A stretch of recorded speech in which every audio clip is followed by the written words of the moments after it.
72,825 शिक्षक भर्ती 2011 में आवेदन करने वाले सभी अभ्यर्थी भाई बहनों का हमारे इस कैरियर सेक्रेट चैनल पर हार्दिक स्वागत है। मैं तिलक। आज का वीडियो मित्रों बहुत महत्वपूर्ण है। बिग ब्रेकिंग न्यूज़ है। 12/091 सुप्रीम कोर्ट अपडेट के इस क्रम में हम आपको आज बताने वाले हैं कि 12/091 की आज एक और रिट हुई खारिज।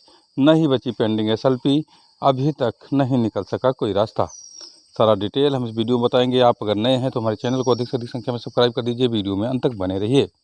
मित्रों, जैसा कि आप जान रहे हैं कि 12/091 की लड़ाई सुप्रीम कोर्ट से शुरू हुई थी और सुप्रीम कोर्ट पर समाप्त हो चुकी है, लेकिन कुछ अभी SLP पेंडिंग है और इस पेंडिंग SLP को बचाने का जो कवायद किया जा रहा था, आज भी वो फेल निकल गया। मित्रों, आज हम बता दें कि आज सोमवार को जो SLP पेंडिंग थी और लगी थी, उस पर सुप्रीम कोर्ट में ज़बरदस्त सुनवाई हुई है। हम आगे वीडियो में आपको बताएंगे कि कौन से SLP है, किसकी SLP आज खारिज हुई है, इसको बचाने के लिए कौन प्रयास कर रहा था और उसके सारे प्रयास असफल रहे। मित्रों, हम आपको बता दें कि चूँकि आप जान रहे हैं कि अभी पहले इसके जब डेट लगी थी 6 मई को, तो 6 मई को 12/091 का मामला सुप्रीम कोर्ट में बिना सुने हुए ही खारिज हो गया था। लेकिन उसमें जो SLP खारिज हुई थी वो केवल राम प्रसाद विश्वकर्मा और विनय कुमार पांडे की SLP खारिज हुई थी। उसके बाद मनोज मौर्य ग्रुप की एक SLP और पड़ी थी और वो शो हो रही थी, लेकिन उस दिन कनेक्ट नहीं थी मित्रों। उसके बाद में वो SLP आज लगी हुई थी और वो आज खारिज हो गई। सारा डिटेल हम बताने वाले हैं, कौन सी SLP थी और इसको बचाने के लिए क्या प्रयास किया गया।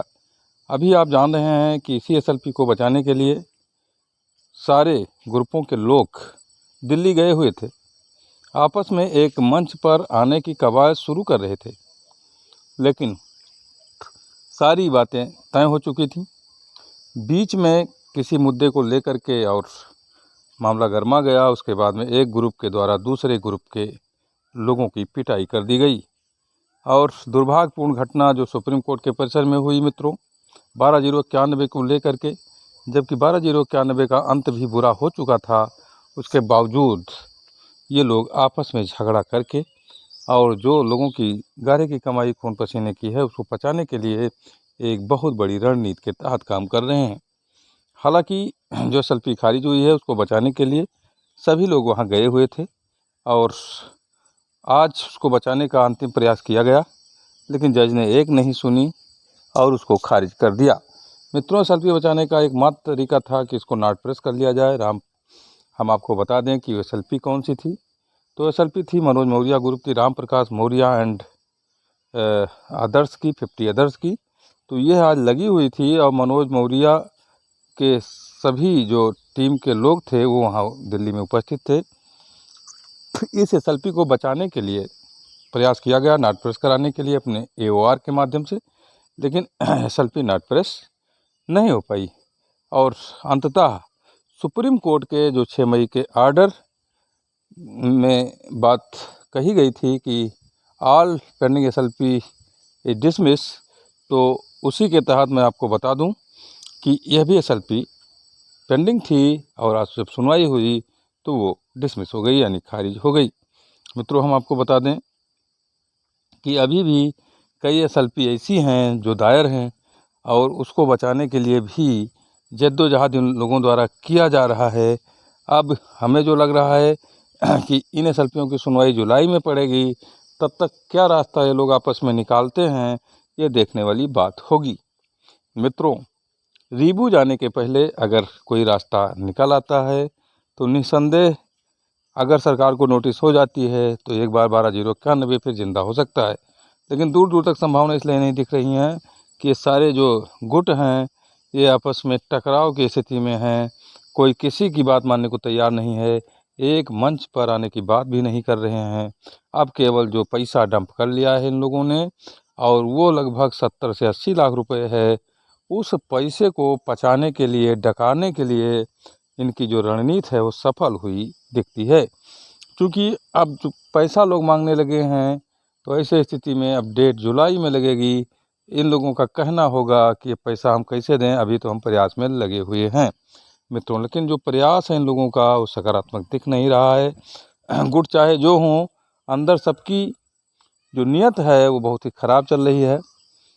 किसी भी मित्रों याची के लिए इनकी जो नीयत है वो सही है नहीं, और जिन लोगों ने अपना पैसा दिया है, आज तक इनको दिया है, वो लोग अब निराश और हताश हैं। और हम आपको बता दें कि सारी प्रक्रिया पर नज़र रखे हुए हैं। ये नहीं है कि कोई याची इस बार खड़ा नहीं होगा, अपना पैसा मांगने के लिए सारा प्रयास करेगा। अगर सीधी उंगली से घी नहीं निकलेगा तो उंगली टेढ़ी भी ये लोग कर सकते हैं। हमारे याची भाई बहन बहुत आहत हैं, इनके जीवन के साथ खिलवाड़ किया गया है।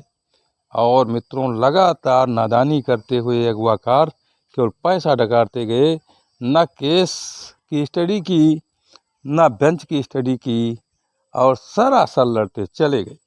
हम आपको बता दें, हम किसी का विरोध नहीं कर रहे हैं, लेकिन इनकी करतूत ही है, स्वयं ही कह रही है कि आपने भ्रष्टाचार किया है, आपने पैसा डगाड़ने का काम किया है। आपके लिए 12,091 का कोई याची महत्वपूर्ण नहीं था, आपके लिए ऐशो आराम महत्वपूर्ण था, आपके लिए कलाम महत्वपूर्ण थे जिसको पैसा कमवाया गया, और आपके लिए जो पैसा बचा आपके खाते में उसे डंप करना महत्वपूर्ण था, न कि कोई भाई बहन महत्वपूर्ण था। मित्रों, अब इनकी रणनीति क्या है? मुझे भी कई लोगों ने फ़ोन किया है कि आप सहयोग करिए एक मंच पर लाने के लिए। मित्रों, हम कैसे लाएं? अभी तक मारपीट नहीं हुई थी तो बात किया जा सकता था, अब आपस में लोग भिड़ने लगे, मारपीट करने लगे। समस्याएं बहुत ही जटिल होती जा रही हैं, और याचियों के जो सपने हैं उसको ये लोग तोड़ते हुए नज़र आ रहे हैं, और सपना बचा भी नहीं है। हालांकि अंतिम प्रयास करना चाहिए था सभी को एक हो कर के, लेकिन वो भी स्थिति अब बहुत ही दूर दिख रही है। और हम आपको बता दें, एक ग्रुप की तानाशाही व्यवस्था, एक ग्रुप का लिबरल होकर पैसा डकारना, अन्य छोटे छोटे ग्रुप अपने ही अहम में बिल्कुल मशगूल हैं, तो ऐसी स्थिति में इनको कौन मिला सकता है? अब ईश्वर ही जाने, भगवान चाहेंगे तो लोग मिलेंगे, और भगवान चाहेंगे तो 12,091 एक बार फिर ज़िंदा होगा। और बाकी तो अब 12,091 डेड हो चुका है, और इन लोगों का खाता और बैंक का जो स्टेटमेंट है वो उछाल लेता हुआ दिखाई दे रहा है। अगर ये याची लोग इनका स्टेटमेंट निकलवाएंगे और इनके ऊपर कहीं केस करेंगे संगठित आर्थिक अपराध का, तो ये लोग निश्चित फंसेंगे, और बहुत सारे थानों में प्रदेश के FIR होगा, किस किस थाने में अपनी जान बचाते हुए दिखेंगे, ये तो देखने वाली बात होगी। लेकिन जिनके नाम उसमें, जिनके खातों में पैसा गया है, उनकी क्या होगी, देखने वाली बात होगी।